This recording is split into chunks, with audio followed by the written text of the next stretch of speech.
Curso de Educação Mediúnica, livro 2, com Tatiana Benites, baseado nos livros da Federação Espírita do Estado de São Paulo, FEESP. Olá, seja muito bem-vindo a mais uma aula do curso de Educação Mediúnica. Estamos no livro 2, terminando o livro 2, nós estamos na 20ª aula. E hoje o tema da aula são as fraudes espíritas. Fraude significa burla, engano, logro, falsificação, adulteração, ação praticada de má fé. O fraudulento é aquele que faz planos enganando o outro, fazendo parecer verdadeiro algo que é falso. É um impostor. Nos trabalhos fraudulentos, onde existem fenômenos que se dizem espíritas, médiuns despreparados burlam a boa-fé de alguns crentes usando de falsidade. Muitos médiuns, querendo chamar a atenção dos assistidos, provocam efeitos físicos ou intelectuais com o objetivo de explorar materialmente, obtendo vantagens pessoais. Kardec, em O Livro dos Médiuns, no capítulo 28, item 314, comenta: os que não admitem a realidade das manifestações físicas atribuem à fraude os efeitos produzidos. Existem prestidigitadores de prodigiosa habilidade. Atualmente, em todos os tipos de mediunidade, encontramos aqueles que, por falta de conhecimento, orgulho, vaidade ou ambição, se envolvem em fraudes. As fraudes podem ser classificadas em dois grupos. Primeiras fraudes conscientes. A responsabilidade é do médium, pois tem conhecimento da fraude. Segundo, fraudes inconscientes. São enganos provocados e dirigidos por espíritos obsessores ou fascinadores, ou mesmo por encarnados que usufruem da vaidade ou ambição do médium que se deixa envolver por forças negativas segundo a sua sintonia, pois tudo é programado, planejado. Os fraudulentos são médiuns espertalhões, que exploram a ignorância e a boa-fé dos consulentes, utilizando processos mágicos de prestidigitação ou de ilusionismo, lucrando materialmente com as formas de enganar. Comumente, as fraudes estão relacionadas aos fenômenos de efeitos físicos, tais como transporte, materialização, transfiguração, mas também a efeitos intelectuais como psicofonia, psicografia, vidência e etc. O conhecimento do espiritismo é a melhor defesa contra a fraude. Participando das escolas de educação mediúnica, o aluno é conscientizado acerca do processo dos fenômenos mediúnicos. Em O Livro dos Médiuns, segunda parte, capítulo 28, item 316, lemos: em tudo, as pessoas mais facilmente enganáveis são as que não pertencem ao ofício. O mesmo se dá com o espiritismo. As que não o conhecem se deixam facilmente iludir pelas aparências, ao passo que ao prévio e atento estudo, não só das causas dos fenômenos, mas também das condições normais em que eles podem ser produzidos, as inicia no assunto e lhes fornece, assim, os meios de reconhecer a fraude, se ela existir. A melhor garantia contra é a moralidade, o estudo e o desinteresse de qualquer coisa material por parte do médium. Então, aí a gente termina a nossa primeira parte, que fala sobre as fraudes, né? É claro que só o nome, né, fraude, né, que significa a gente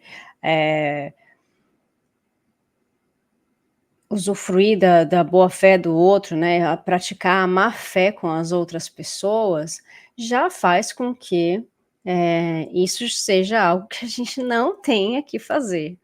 Mas, infelizmente, a gente ainda encontra pessoas que ganham dinheiro com a mediunidade e essas pessoas acabam muitas vezes enganando também aos seus consulentes, seus assistentes, seus clientes, não sei como é o nome que essas pessoas dão aí para as pessoas que elas atendem.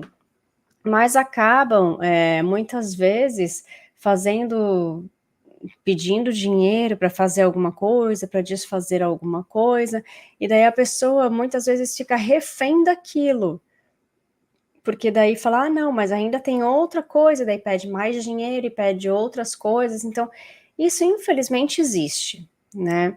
Agora, o que a gente tem que deixar claro é que mediunidade está em qualquer religião, em qualquer lugar, e que isso não é um benefício ou uma exclusividade dos espíritas. Então, muita gente vai utilizar a mediunidade como bem quiser, só que nós, espíritas, não cobramos por nada, por nenhum serviço prestado, por nenhum auxílio a ninguém.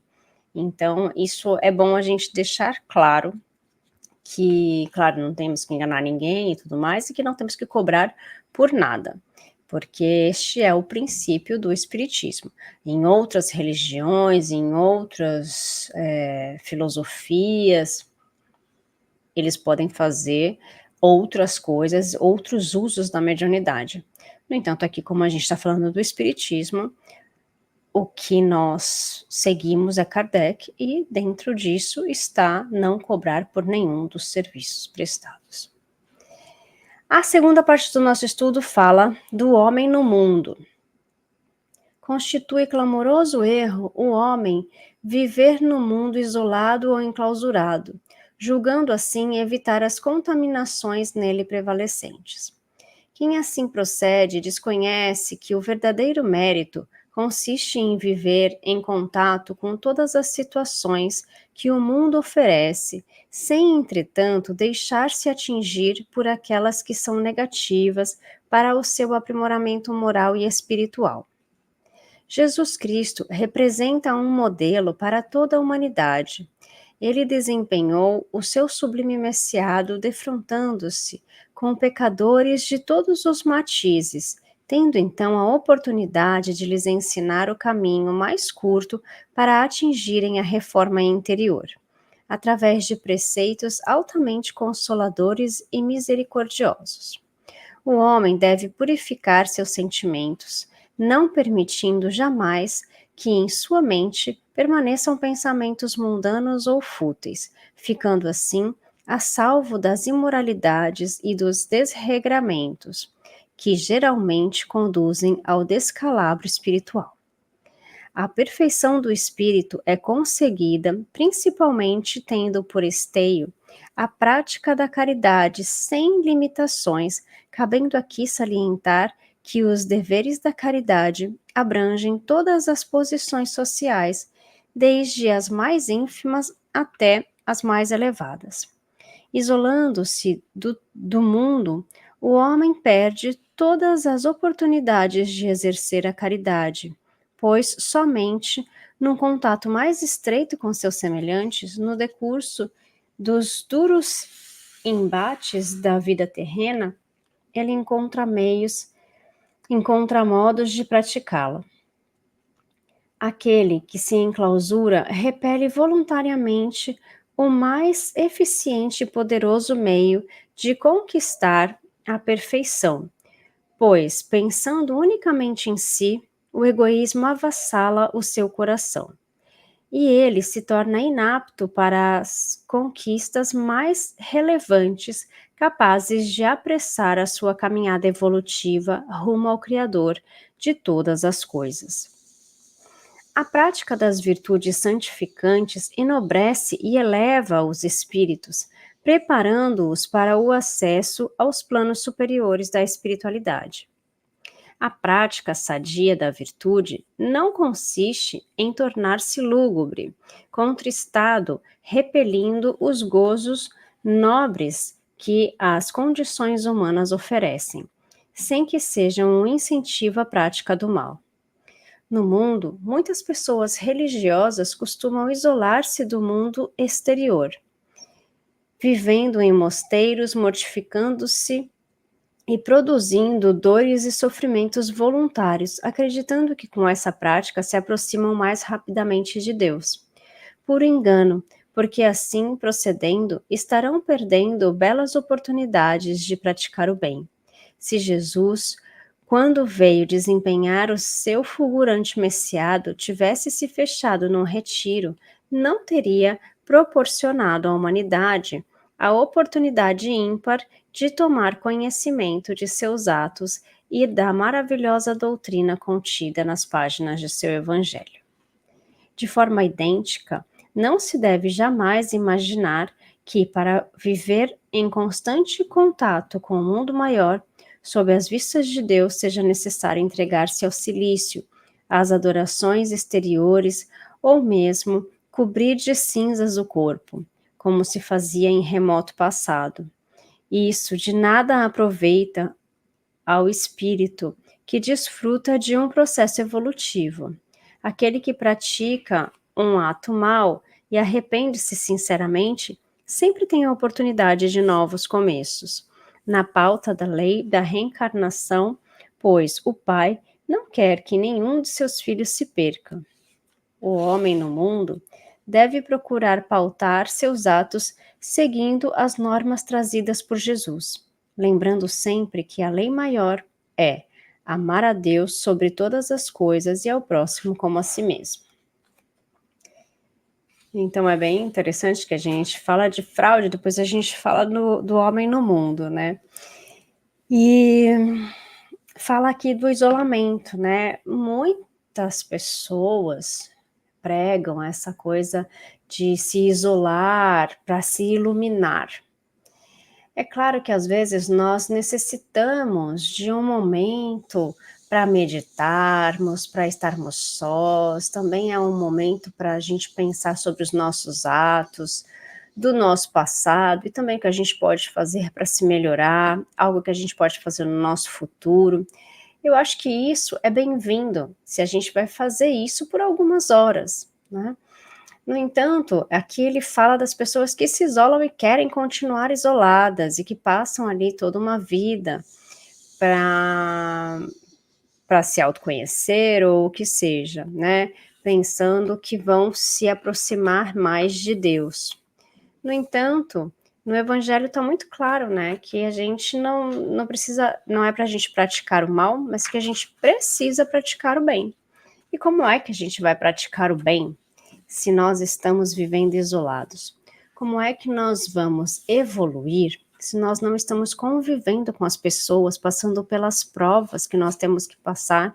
Porque sim, a maioria das nossas provas, elas dizem respeito à convivência com as pessoas.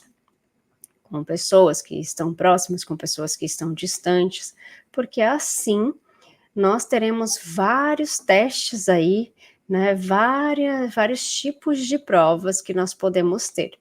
Então, com tudo isso, nós teremos uma nova classe de provas, porque nós vamos testar a nossa paciência, nós vamos testar a nossa simplicidade, a nossa humildade, o nosso egoísmo, nosso ego. A gente vai testar tudo isso quando a gente está com as pessoas, porque quando a gente está sem ninguém, como é que eu testo isso em mim? Como é que eu vejo se eu melhorei nesse quesito?